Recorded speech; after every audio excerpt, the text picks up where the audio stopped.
Sabe, se eu fosse mais jovem, eu começaria meu próprio negócio, mas eu já estou velho demais para experimentar coisas novas. Eu não vou conseguir ter sucesso nesse negócio. Eu não sou inteligente o suficiente. Sabe, eu adoraria começar a fazer aulas de boxe, mas minha saúde não está boa. Eu não vou conseguir aquele trabalho. Eu preciso de um diploma e eu não tenho um. Eu sempre quis criar meu próprio negócio, mas infelizmente eu não tenho tempo. É claro que eles escolheram ele ao invés de mim. Ele era a criança mais inteligente da escola. Sabe, eu estudei em uma pequena vila e a educação era muito ruim lá. Foi por isso que eu não consegui uma boa educação.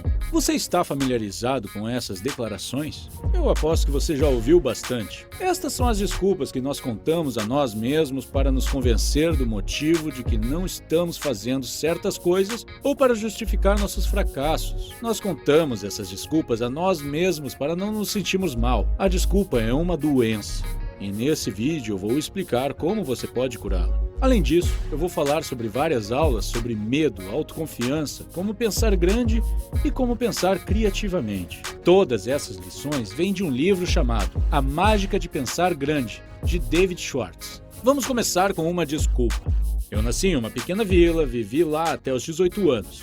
Enquanto eu estava no colegial, nós tínhamos um vizinho de meia idade que falava constantemente sobre seus anos na faculdade e como ele era o melhor de sua faculdade. Ele falava sobre como era difícil estudar durante a época soviética e como ele passou seus anos estudando sem receber nenhum apoio financeiro de sua família. Ele também falava com um grande orgulho sobre os seus amigos, que agora estavam em altas posições em Moscou. Um dia eu perguntei a este homem como ele foi parar numa vila com um trabalho e um salário tão baixo. Já que ele era tão bem sucedido na universidade, ele ficou em silêncio por alguns segundos.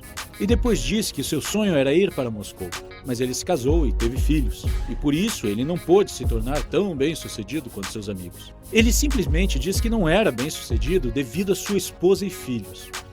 Na época, para mim, parecia que este homem havia sacrificado a sua carreira por sua família, mas após ler o livro A Mágica de Pensar Grande, eu entendi que este homem estava apenas usando sua família como uma desculpa para seu fracasso na vida. O autor diz que quanto mais bem-sucedida é uma pessoa, menos desculpas ela dá. É sempre a pessoa que não chega em nenhum lugar na vida que possui desculpas para por que ela não pode, por que ela não vai e por que ela não é. Você pode receber um pouco de simpatia dos seus amigos, mas você nunca conseguirá respeito se você reclamar demais. Pensamentos positivos ou negativos se fortalecem com repetição constante. Após você se convencer com uma desculpa, seu cérebro desliga e não procura por formas alternativas de alcançar o objetivo. Uma das desculpas comuns é achar que você não é inteligente o suficiente ou não foi educado o suficiente. Esta é muito comum. A maioria das pessoas ao nosso redor o usa em níveis diferentes. Aqui são 3 formas de superar esta doença. Primeiro, lembre-se sempre que sua atitude é muito mais importante que sua inteligência. O autor fala sobre seu amigo que não tinha um braço, mas que era um ótimo jogador de golfe. Quando o autor perguntou como ele era tão bom no golfe, apesar de não ter um braço, sua resposta foi: a atitude certa de um braço vai derrotar a atitude errada de 2 braços, todas as vezes. Deixe-me falar isso de novo. A atitude certa de um braço vai derrotar a atitude errada de 2 braços todas as vezes. Imagine que você é o chefe e há 2 contadores trabalhando em sua empresa. O primeiro contador tem muitos anos de experiência e ele faz bem o seu trabalho. O segundo contador é bem inexperiente e é novo no emprego. O primeiro contador não se preocupa com nada além de seu trabalho. Ele apenas faz o que pedem e é isso. Por outro lado, o segundo contador oferece ajuda a seus colegas quando ele termina seu trabalho mais cedo. Quando alguém novo se junta à empresa, ele o recebe calorosamente e oferece sua ajuda. Se houver algo que ele possa fazer no departamento de marketing, ele apenas faz e não diz que não é o departamento dele. Resumindo, ele tenta ajudar a empresa toda a obter sucesso, ao invés de apenas focar na contabilidade. Agora, como dono da empresa, se você precisasse promover um desses 2 contadores, quem você escolheria? Eu aposto que você escolheria o segundo contador porque ele tem a atitude certa. Sabe, ter experiência e inteligência não é nada se você não tiver a atitude certa. Eu vi o exemplo acima acontecendo na vida real, muitas vezes. Eu aposto que se você olhar na empresa em que trabalha agora, você verá isso também. Acredite em mim, se você quiser seguir em frente, mudar a sua atitude é mais do que o suficiente para fazer uma grande diferença. Segundo, saber como pensar é muito mais importante que inteligência. A pessoa que sabe como usar seu cérebro e imaginação para resolver problemas sempre derrotará a pessoa que usa seu cérebro como uma garagem para fatos. Imagine que você está entrevistando duas pessoas para seu negócio. O primeiro candidato entra e você pergunta a ele sobre qual é a altura do prédio que ele está agora. O candidato diz: "Oh, sim, eu sei. Eu trabalhei como arquiteto por muitos anos e memorizei a altura de todos os prédios nesta área.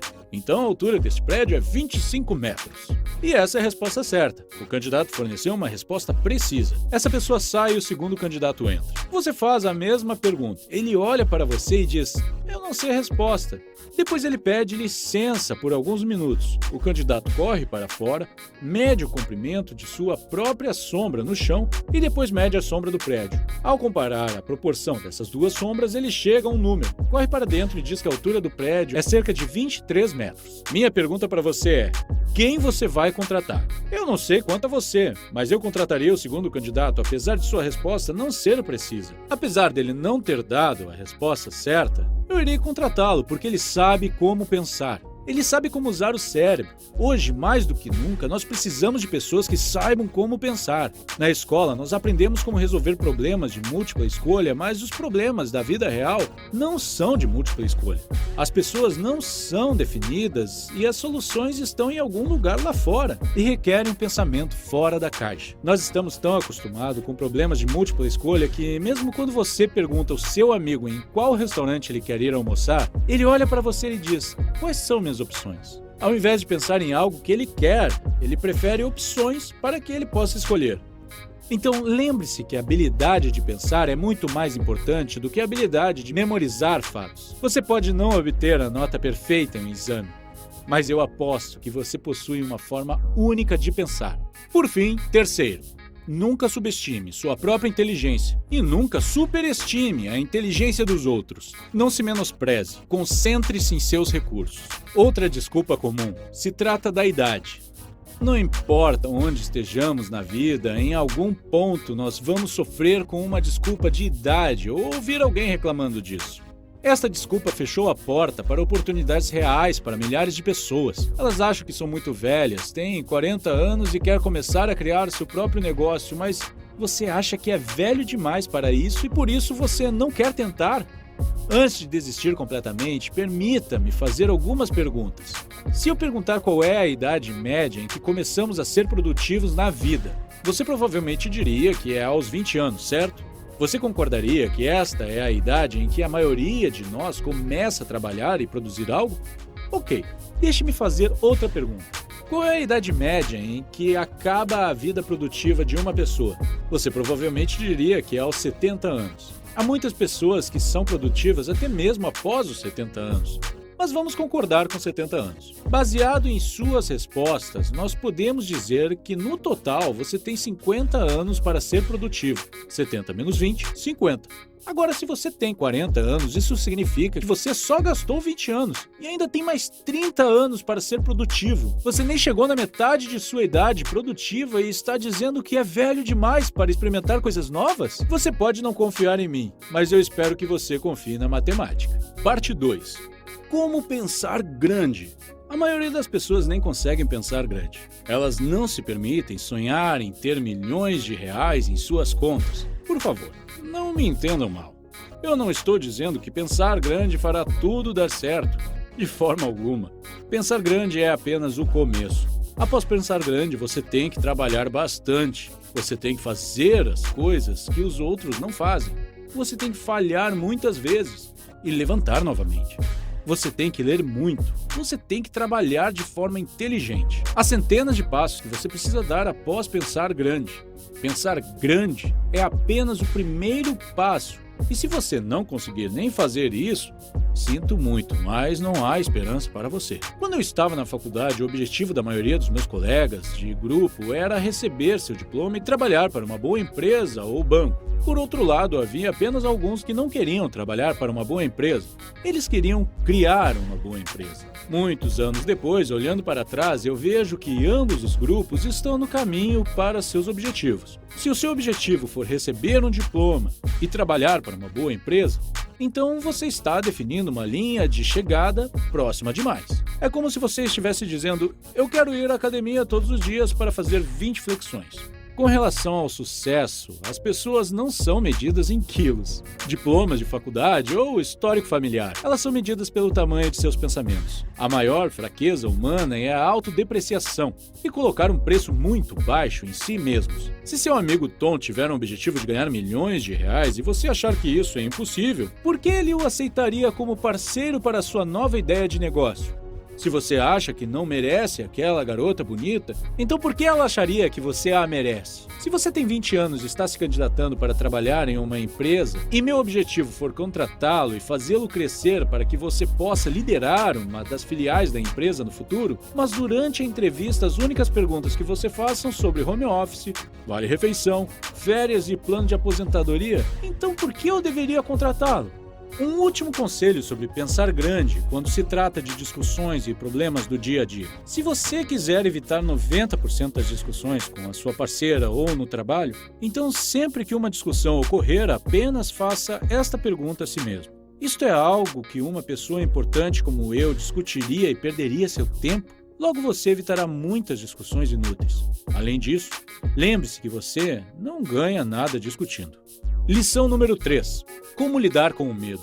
Eu tenho certeza que você já esteve em uma situação onde teve medo de algo ou alguém. Talvez você ficou com medo de não passar em um teste e se sentir envergonhado, perder seu emprego ou teve medo de falar com o seu chefe. E quando você compartilhou seus medos com seu amigo, ele apenas olhou para você e disse: vamos almoçar, você está exagerando, isso é coisa da sua cabeça. Nossos amigos e parentes esperam que nós nos sintamos melhor quando eles dizem: é coisa da sua cabeça ou é a sua imaginação. Mas na verdade é que o medo é real e é uma força poderosa. Além disso, é claro que o medo está na minha cabeça, ele não vai estar no meu pé. Então não espere que eu me acalme, dizendo que está tudo na minha cabeça. O medo e a falta de autoconfiança são reais, e eles são os inimigos número 1 do sucesso. O medo de todos os tamanhos é uma forma de doença psicológica. E você sabe qual é a cura? Ação. Você já viu uma pessoa do lado de uma piscina com medo de pular? Ela apenas fica lá parada sem agir, mas de repente alguém a empurra e dentro de segundos o medo passa e ela fica na água. A ação cura o medo. Deixe-me contar uma história do livro para você entender melhor. O autor diz que um dia um gerente de vendas pediu a sua ajuda e explicou que ele tinha muito medo de perder seu trabalho em breve. O gerente disse que os números das vendas recentes estavam muito baixos em seu departamento e, por isso, havia uma boa chance dele ser demitido. Após ouvir a história do gerente, o autor perguntou quais ações consertariam a situação. Um pouco confuso, o gerente perguntou o que ele queria dizer. O autor respondeu dizendo: sim, eu entendo que você está com medo. Eu entendo que você está ansioso. Mas quais ações você está realizando para evitar perder seu emprego ou reduzir o impacto negativo? O gerente não tinha nenhum plano de ação. Então o autor recomendou que ele fizesse 2 ações imediatamente. Primeiro, escrever formas possíveis de aumentar as vendas e implementá-las imediatamente. Segundo, apenas por precaução, procurar por outros empregos em outras empresas. Após várias semanas, o gerente ligou e disse que após a reunião, ele fez várias ações e os números das vendas melhoraram muito. Além disso, ele teve 2 ofertas de empresas diferentes, mas ele as recusou, porque as coisas estavam indo bem em sua empresa atual. Como você pode ver, quando estamos com medo, nós esquecemos que há ações que podemos realizar. Nós ficamos paralisados e apenas esperamos que o pior aconteça. ou esperamos o melhor? Aqui está um pequeno exercício para o medo. Quando você estiver com medo, você deve imediatamente dividi-lo em duas partes. Na parte da esquerda, escreva do que você tem medo. E na parte direita, descreva quais ações você pode fazer para eliminar ou reduzir o medo. O motivo pelo qual eu disse que você precisa fazer isso imediatamente é porque quanto mais tempo você demorar, maior ficará o medo. Dar mais tempo ao medo é como dar fertilizante a uma erva daninha. Por exemplo, um dia eu tive que enviar um e-mail importante para todo o meu departamento, mas eu estava com medo das reações, então eu decidi separar mais tempo para pensar. Após alguns dias, eu finalmente me sentei para escrever o e-mail, mas não consegui, porque nos últimos dias eu fiquei a maior parte do tempo imaginando como as pessoas reagiriam mal, como eu poderia afetar meu relacionamento com meus colegas, como algumas pessoas poderiam começar a me odiar. Esses dias pioraram a situação. A verdade é que ninguém faz nada digno sem receber críticas. Então, haja imediatamente e seja decisivo. A hesitação apenas amplifica o medo. Agora vamos falar sobre medo de outras pessoas e como ser confiante ao se comunicar com elas. Muitos anos atrás, eu estava trabalhando em uma empresa e havia um gerente com o qual eu cooperava em muitas áreas. Este gerente era um cara sério, muito respeitado e bem informado. Toda vez que eu falava com ele, eu ficava nervoso. Quando ele estava na sala, eu prestava muita atenção para não dizer algo estúpido. Toda reunião e toda discussão com ele era um teste de estresse para meu corpo e mente. Um dia eu estava em uma aula de boxe e, por algum motivo, o treinador não pôde ir. Então, ao invés de ir para casa, eu disse a todos que eu poderia guiar o treinamento se eles quisessem ficar e treinar juntos. Todos concordaram. Após alguns minutos, este gerente entrou na sala e disse que também queria começar a lutar boxe. Eu expliquei a situação e ele concordou em treinar mesmo assim. Devido à minha experiência com ele, eu fiquei nervoso novamente. Mas após 10 minutos de treinamento, eu olhei para ele e percebi o quanto ele estava com dificuldade. Ele socava como uma garotinha e estava completamente sem fôlego. Ele estava nervoso e parecia envergonhado por não conseguir treinar tão bem quanto os outros. Eu apenas olhei para ele e disse para mim mesmo: ele é como eu. Na primeira vez que eu treinei, eu senti exatamente as mesmas coisas que ele sentia agora. Ele podia ser um dos gerentes de mais alto nível, mas lá no fundo nós somos iguais. Nós dois temos medo. Nós dois temos dificuldades com coisas novas. Nós dois sentimos vergonha. Nós dois temos problemas em nossas famílias. Depois deste evento, eu nunca mais fiquei nervoso com ele e, devido ao meu comportamento relaxado, nós até ficamos mais próximos. Agora, sempre que eu falo com alguém importante, eu apenas imagino aquela pessoa no boxe. Isso pode parecer estranho, mas isso me lembra de colocar as pessoas em uma perspectiva adequada. Isso me lembra que somos todos humanos. As pessoas não são tão assustadoras quanto nós a vemos. Quando você tira todos os títulos e posições, nós somos todos iguais. E não há motivo para ter medo. Talvez agora exista alguém em sua vida que você tema. Apenas imagine-o em um de seus esportes favoritos e veja como ele poderia ter dificuldades se estivesse competindo contra você. Esta abordagem pode ajudá-lo a colocar as pessoas na perspectiva adequada. Isto pode parecer um conselho estranho, mas funciona muito bem comigo. Isso pode funcionar com você também. Parte 4. Como ser mais confiante? Digamos que uma grande empresa vem até mim e me oferece muito dinheiro para promover o seu produto neste canal. Eu olho o seu produto e vejo que está tudo certo, mas que há um defeito. Primeiro eu hesito em promovê-lo, mas depois eu digo a mim mesmo: vamos lá, você não pode recusar todo esse dinheiro, além disso, seus seguidores não vão descobrir o defeito, se você não falar nada. Então eu promovo. E sabe o que acontece depois disso? Minha confiança despencaria. E eu viveria com medo. Minha mente perguntaria constantemente: eles descobriram, eu menti para eles, eu serei pego? Eu teria medo de olhar os comentários. Toda vez que alguém me perguntasse sobre o canal, eu nunca falaria com confiança com essa pessoa. Agir certo aumenta a confiança e agir errado destrói a confiança. Agora, eu não estou aqui para dar uma palestra religiosa sobre a importância de agir certo. Eu estou apenas vendo do jeito prático. Quando você faz algo que vai contra a sua consciência, você se sente culpado. Você não consegue pensar direito porque sua mente está perguntando: eu serei pego? Eu serei pego? Dentro de cada um de nós há um desejo de estar certo, pensar certo e agir certo. Quando nós vamos contra este desejo, nós colocamos um câncer em nossa consciência. E esse câncer devora nossa confiança. Algum dia você pode querer fazer tanto uma venda que você pensará em enganar deliberadamente o cliente para ele comprar. E você pode obter sucesso, mas eis o que irá acontecer. Você sempre irá se perguntar: o cliente descobriu que eu menti para ele? Na próxima vez, sua apresentação será ineficaz, porque você não conseguirá se concentrar. Há uma boa chance de você nunca fazer uma segunda venda para esse cliente. Muitos criminosos são capturados não porque as pistas apontam para eles, mas porque eles agem de modo culpado. Então, aqui está uma lição importante sobre confiança que vale a pena ler 35 vezes. Para pensar de modo confiante, haja de modo confiante, haja da forma que você quer se sentir. O segundo fator para a baixa confiança está relacionado com uma memória mal gerenciada. Seu cérebro é como um banco. Todos os dias você faz depósitos em seu banco mental.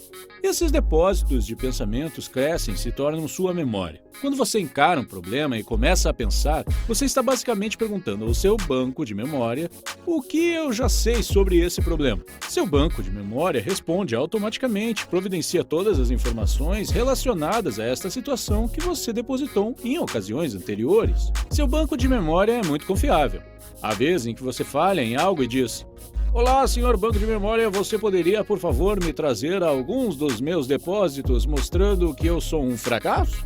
E seu banco irá dizer: sim, senhor, você se lembra quando o seu professor da sexta série disse que você seria um fracasso na vida? Você se lembra quando você perdeu o emprego? Você se lembra quando sua namorada o deixou porque ela achou que você era um fracasso? Você se lembra quando você falhou no exame e não conseguiu seu diploma?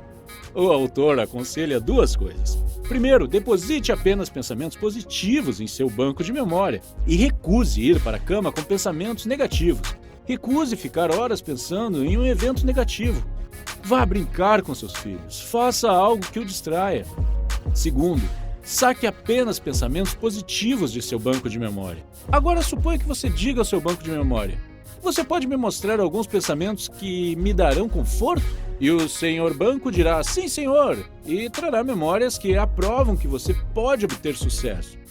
Pessoas bem-sucedidas se especializaram em colocar pensamentos positivos em seu banco de memória e sacar apenas pensamentos positivos. Pensamentos negativos causam desgaste em seu motor mental. Imagine dessa forma: se você pegasse um pouco de areia e colocasse num tanque no seu carro todas as manhãs antes de ir para o trabalho, como isso afetaria o motor? Pensamentos negativos fazem a mesma coisa. Quando o pensamento negativo começarem a assumir o controle, apenas lembre-se aonde isso o levará. Lembre-se que você tem uma escolha. Eu não vou fingir que eu sou extremamente bom nisso. Pelo contrário, eu tenho dificuldades com isso também. Mas eu tento me lembrar que eu tenho uma escolha sobre qual parte da história que eu quero depositar. O autor compartilha várias outras dicas para aumentar a confiança. Aqui estão algumas delas. Número 1. Pratique falar em voz alta. Eu aposto que você já esteve em uma reunião ou sala de aula que você quis comentar algo ou dizer algo, mas não conseguiu. Isto acontece com muitos de nós. Nesse ponto, nós dizemos a nós mesmos: se eu disser algo, eu provavelmente parecerei tolo. Então, eu não vou dizer nada. Os outros na reunião provavelmente sabem mais do que eu. Eu não quero que os outros saibam o quanto eu sou ignorante. Toda vez que você não fala, você se sente ainda mais inferior. Você promete a si mesmo falar da próxima vez, mas provavelmente você não falará também. Toda vez que você não fala, você envenena a árvore da confiança. Apenas fale em voz alta.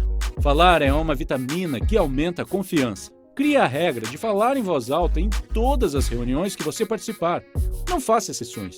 Comente, faça uma sugestão, faça uma pergunta e não seja o último a falar. Nunca se preocupe em parecer bobo, você não parecerá. Para cada pessoa que não concordar com você, há uma boa chance de outra pessoa concordar. Número 2. Pratique fazer contato visual. Como uma pessoa utiliza seus olhos diz muito sobre ela. Instintivamente, você faz perguntas sobre a pessoa que não o olha nos olhos. O que ele está tentando esconder? Do que ele tem medo? Ele está tentando colocar algo em mim? Geralmente, falhar em fazer contato visual diz uma ou duas coisas. Eu me sinto fraco ao seu lado. Eu me sinto inferior a você. Eu estou com medo. Ou evitar os olhos de outra pessoa pode dizer: eu me sinto culpado. Eu fiz algo que não quero que você saiba. E eu tenho medo de que nossos olhos se encontrem. Você irá ver isso em mim. Então domine esse medo se forçando a olhar nos olhos das outras pessoas. Número 3. Sente-se na frente. Já notou que nas reuniões do trabalho ou em salas de aula, como os assentos de trás são preenchidos primeiro? A maioria das pessoas se senta nas fileiras de trás para não ficar muito visível. E o motivo delas terem medo de ficar visíveis é que elas não têm confiança. Se sentar na frente cria confiança. Pratique isso. A partir de agora, crie uma regra de sentar o mais próximo possível da primeira fileira. Parte 5. Como pensar criativamente. O pensamento criativo não é reservado apenas a artistas, músicos e cientistas. Pensamento criativo é simplesmente encontrar formas novas e melhoradas de fazer qualquer coisa. Por exemplo, um estudante encontra uma forma de gerenciar seus cursos e, ao mesmo tempo, criar um negócio paralelo. Um funcionário encontra uma forma de economizar 20 horas por semana para a sua empresa. Um vendedor encontra uma forma melhor de vender mais e etc. O autor diz que os primeiros passos para começar a ser criativo em algo é acreditar que isso pode ser feito. Quando você acredita, sua mente encontra formas de fazer isso. Quando você acredita que algo é impossível, sua mente trabalha para você provar que isso não pode ser feito. Mas quando você realmente acredita que algo pode ser feito, sua mente trabalha e ajuda a encontrar formas de fazer isso. Soluções começam a aparecer em momentos e locais inesperados. A crença libera os poderes criativos. A descrença aperta o freio. Quando você não acredita, você basicamente congela seu cérebro e nada cresce em um lugar congelado. A pessoa bem-sucedida não pergunta, eu posso fazer isso? Ela sabe que pode. Então, ele formula a questão, como eu posso fazer isso? Quando você se pergunta como, seu poder criativo é ligado. Aqui está um pequeno exercício. Pegue um caderno e todos os dias, antes de começar o trabalho, dedique 10 minutos a pensar como eu posso fazer mais vendas. Como eu posso criar um novo negócio? Como eu posso estudar mais efetivamente? O que você quiser fazer. Logo, você começará a encontrar soluções e ideias que você nunca teve antes. Quando ideias vierem, anote-as e todas as segundas ou sexta-feiras, revise todas elas. A maioria das ideias não valerá nada, mas algumas valerão. E algumas ideias se conectarão a outras ideias e se tornarão ótimas ideias. Outra forma de se tornar mais criativo é ouvindo mais ao invés de falar mais. Empresas bem-sucedidas gastam milhões de dólares pesquisando e ouvindo os clientes que compraram seus produtos. Da mesma forma, pessoas bem-sucedidas ouvem mais. Nós não aprendemos nada falando. Mas não há limites para o que podemos aprender perguntando e ouvindo. Uma mente que se alimenta apenas de si mesma logo fica desnutrida e se torna fraca e incapaz de realizar um processo criativo. O estímulo de outros é uma excelente comida para sua mente. Se misturar regularmente com pessoas fora da sua área ocupacional, o estimula a pensar em seu trabalho.